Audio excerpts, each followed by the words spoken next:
Tuhan tak pernah janji langit selalu biru, tetapi Dia berjanji selalu menyertai. Tuhan tak pernah janji jalan selalu rata, tetapi Dia berjanji berikan kekuatan. Jangan pernah menyerah, jangan berputus asa. Hadirnya Tuhan ada saat hati menyembah. Jangan pernah menyerah, jangan berputus asa. Karyanya Tuhan ada bagi yang setia dan percaya. Morning Grace pagi ini, rahmat pagi ini dilengkapi juga selain dengan berkat-berkat Tuhan dan penyertaan Tuhan, kesegaran yang kita alami pagi ini juga dengan firman Tuhan yang hendak kita renungkan sebentar ini. Mari kita berdoa. Ya Tuhan, di pagi yang penuh dengan kesegaran ini, kami ingin membaca dan merenungkan firman-Mu.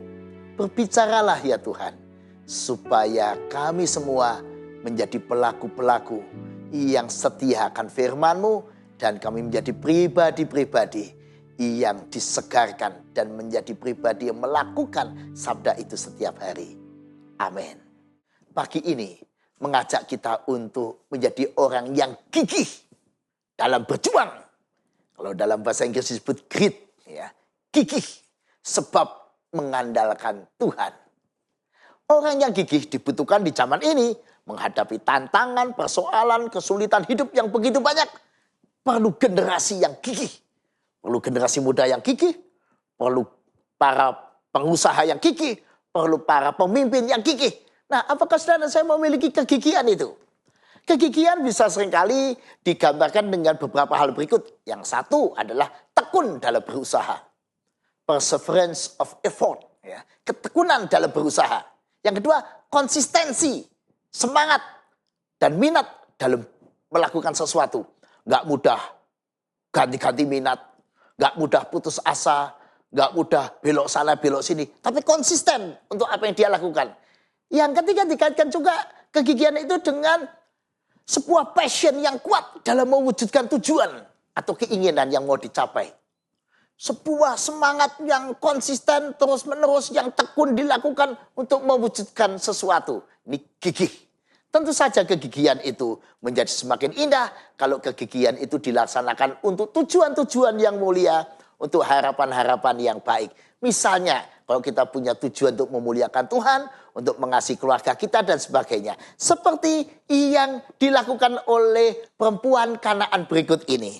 Di dalam Matius 15 ayat 21 sampai 28 kita belajar dari perempuan Kanaan yang gigih. Tapi akan saya bacakan tidak semuanya karena saya yakin jemaat sekalian memiliki waktu untuk membaca nanti Matius 15 ayat 21 sampai 28. Di ayat 22, datanglah seorang perempuan Kanaan dari daerah itu dan berseru, "Kasihanilah aku ya Tuhan anak Daud, karena anakku perempuan kerasukan setan dan sangat menderita." Tetapi Yesus sama sekali tidak menjawabnya. Lalu murid-muridnya datang dan meminta kepadanya, "Suruhlah ia pergi, ia mengikuti kita," dengan berteriak-teriak. Rupanya para murid risih ya, karena perempuan Kanaan itu begitu gigih minta supaya Tuhan mengabulkan permintaannya. Perempuan itu berteriak, "Kasihanilah aku, ya Tuhan anak Daud." Tapi Yesus mendiamkannya. Tapi perempuan itu tetap gigih berteriak memohon. Selanjutnya di ayat 24, jawab Yesus, "Aku diutus hanya kepada domba-domba yang hilang dari umat Israel." Tetapi perempuan itu mendekat dan menyembah Dia sambil berkata, "Tuhan, tolonglah aku." Ditolak, tapi perempuan Kanaan itu justru datang mendekat dan menyembah Yesus. Betul-betul iman yang luar biasa, bukan? Di ayat 26 dan 27. Tetapi Yesus menjawab, "Tidak patut mengambil roti yang disediakan bagi anak-anak dan melemparkannya kepada anjing." Tentu saja Yesus tidak bermaksud menghina perempuan ini atau menghina manusia manapun seolah-olah seperti anjing. Tidak. Tuhan tidak pernah merendahkan orang. Tapi Tuhan ingin menguji seberapa rendah hati perempuan ini. Dan di ayat 27 kata perempuan itu, benar Tuhan, namun anjing itu makan remah-remah yang jatuh dari meja tuannya. Benar Tuhan. Anjing itu makan remah-remah yang jatuh dari meja tuannya. Dia meletakkan dirinya begitu rendah hati. Ya Tuhan, aku memang rendah dibandingkan Tuhan yang penuh kuasa. Aku minta sedikit saja. Sebagaikan anjing yang butuh cuma remah-remah yang jatuh dari meja tuannya. Wow, begitu rendah hatinya si ibu ini. Dia tidak tersinggung ketika digambarkan sebagai anjing. Tetapi dia justru menempatkan dirinya lebih rendah lagi. Supaya dia mengalami karya Yesus dalam hidupnya. Dia mau merendahkan diri. Bagaimana saudara dan saya kalau hari ini di dalam doa kita, di dalam permohonan kita pada Tuhan, kadang kita juga merasakan seperti perempuan Kanaan ini, bukan seolah-olah kita didiamkan, seolah-olah Tuhan menolak kita, seolah-olah Tuhan meremehkan kita. Kita seringkali lalu mudah putus asa. Orang Jawa bilang mutung, lalu tidak mau berdoa lagi. Tuhan tidak mendengar doa saya, buat apa saya berdoa? Tuhan tidak peduli saya, untuk apa saya berdoa? Tapi apa betul Tuhan mendiamkan? Apa benar Tuhan itu menolak doa kita? Apa benar Tuhan meremehkan kita? Di ayat 28 menjadi jelas.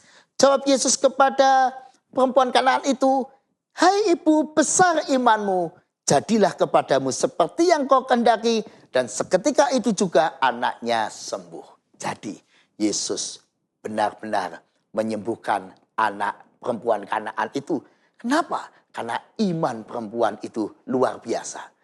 Perempuan Kanaan yang luar biasa, bahkan imannya langka sekali. Di zaman itu belum banyak orang mengaku Yesus sebagai Tuhan, sebagai anak Daud. Tapi justru perempuan Kanaan yang sebenarnya orang dari orang-orang bukan Yahudi, justru mengaku Yesus sebagai Tuhan, sebagai anak Daud, gelar untuk Mesias yang dinantikan umat manusia di dunia. Tuhan anak Daud, tanda iman yang besar. Gigih, meminta kepada Tuhan, diiringi oleh iman yang besar. Dengan kerendahan hati yang luar biasa, dan dengan ketekunan di dalam doa. Bagaimana saudara dan saya hari ini membangun kehidupan kita? Apakah kita membangun kegigihan dalam kehidupan beriman? Apakah kita gigih dalam doa? Gigih di dalam memohon? Apakah gigih dalam memperjuangkan apa yang menjadi tugas-tugas kita? Apakah kita gigih dalam menyelesaikan persoalan-persoalan yang memang harus kita selesaikan? Ada persoalan dalam rumah tangga, persoalan hubungan suami istri, persoalan orang tua dan anak, persoalan dalam pekerjaan. Ayo gigih, selesaikan bersama Tuhan. Dunia ini juga banyak persoalan, banyak tantangan. Masalahnya berapa banyak yang gigih ikut dalam karya Tuhan untuk menyelesaikan persoalan-persoalan dunia. Ada banyak persoalan kemiskinan, ketidakadilan, ada masalah alam yang rusak dan sebagainya. Saudara dan saya dipanggil untuk menjadi pribadi yang gigih, yang bersama Tuhan ikut menyelesaikan persoalan-persoalan dunia ini di samping menyelesaikan persoalan-persoalan kita sendiri. Nah, membangun generasi yang gigih dimulai dari diri kita sendiri. Namun jangan cuma diri kita, anak-anak kita, ayo kita bentuk menjadi generasi yang gigih dengan pola asuh yang sehat, dengan kesaksian iman kita kepada anak-anak, dengan melatih anak-anak kita melayani, dengan membangun budaya gigih dalam kehidupan keluarga. Misalnya apa budaya gigih dalam kehidupan keluarga? Ajak anak-anak kita disiplin dalam bersaat teduh, berdoa, beribadah, disiplin mengerjakan tugas-tugasnya, disiplin dalam melakukan tanggung jawabnya, dan sebagainya. Termasuk orang tua yang tidak gampang-gampang memberi segala sesuatu pada anak, tapi mengajak anak memperjuangkan apa yang dia minta dan maui. Nah, kita semua butuh gigih dalam segala hal. Bangun anak-anak kita dan diri kita menjadi pribadi yang gigih. Yang jelas Allah kita, Allah yang gigih membela kita. Allah gigih menjaga kita. Karena itu pemazmur di dalam Mazmur 34 ayat yang ke-19. Kemalangan orang benar banyak, tetapi Tuhan melepaskan dia dari semuanya itu. Banyak masalah hidup kita. Tapi Tuhan tidak pernah tinggal diam. Karena Allah kita Allah yang gigih, berusaha menyelamatkan kita, menolong kita, memelihara kita setiap hari. Bagaimana hidup saudara dan saya? Apakah kegigihan sudah menjadi kepribadian Anda? Menjadi karakter Anda setiap hari? Tuhan memberkati. Mari kita berdoa. Ya Tuhan, kami sering lemah. Kami sering kali mudah putus asa. Kami sering kali kehilangan daya juang ketika menghadapi segala persoalan. Bahkan dalam hidup beriman kami sering kali juga mudah putus asa, kurang percaya. Ajarkan kami untuk setiap hari makin gigih dalam segala hal. Dalam beriman, dalam memperjuangkan segala pergumulan hidup kami. Karena kami yakin Tuhan yang maha baik menyertai kami dan keluarga kami masing-masing. Dan memberkati setiap perjuangan yang diperjuangkan dengan rendah hati dan dengan kegigihan. Amin. Rahmat pagi hari ini jangan hanya berhenti pada kita. Ayo bagikan rahmat ini pada sesama kita melalui sikap, kata, perbuatan kita. Jangan pernah menyerah. Karena Tuhan selalu ada untuk saudara dan saya. Amin. Tuhan tak pernah janji langit selalu biru, tetapi Dia berjanji selalu menyertai. Tuhan tak pernah janji jalan selalu rata, tetapi Dia berjanji berikan kekuatan.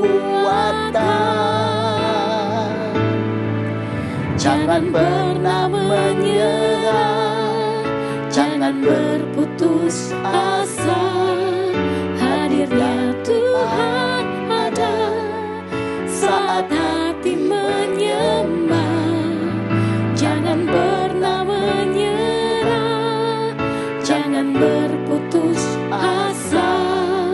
Karyanya Tuhan